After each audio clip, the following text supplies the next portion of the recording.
तो दोस्तों, आज की कहानी का नाम है साधु की सीख। और जो मेरे चैनल पे पहली बार आए, मेरे चैनल को लाइक और सब्सक्राइब करना और बताना कि मेरी कहानी आपको कैसी लगती है। किसी गांव में एक साधु रहा करता था। वो जब भी नाचता तो बारिश होती थी। अतः गांव के लोगों को जब भी बारिश की ज़रूरत होती थी तो वे लोग साधु के पास जाते और उनसे अनुरोध कराते कि वह नाचे। और जब वो नाचने लगता तो बारिश ज़रूर होती। कुछ दिनों बाद 4 लड़के शहर से गांव में घूमने आए। जब उन्हें ये बात मालूम हुई कि किसी साधु के नाचने से बारिश होती है तो उन्हें यकीन नहीं हुआ। शहरी पढ़ाई लिखाई के घमंड में उन्होंने गांव वालों को चुनौती दे दी कि हम भी नाचेंगे तो बारिश होगी, और अगर हमारे नाचने से नहीं हुई तो उस साधु के नाचने से भी नहीं होगी।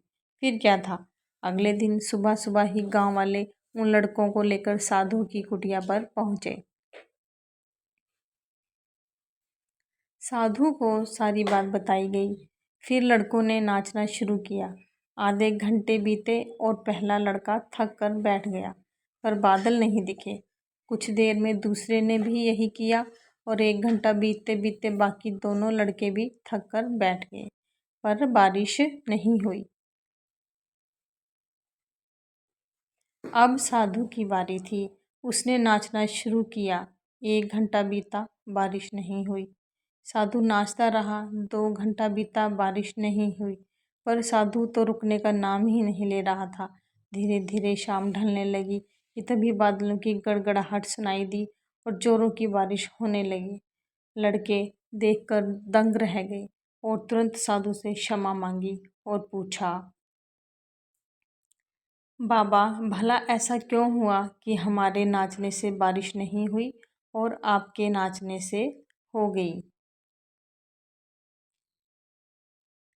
साधु ने उत्तर दिया, जब मैं नाचता हूँ तो 2 बातों का ध्यान रखता हूँ।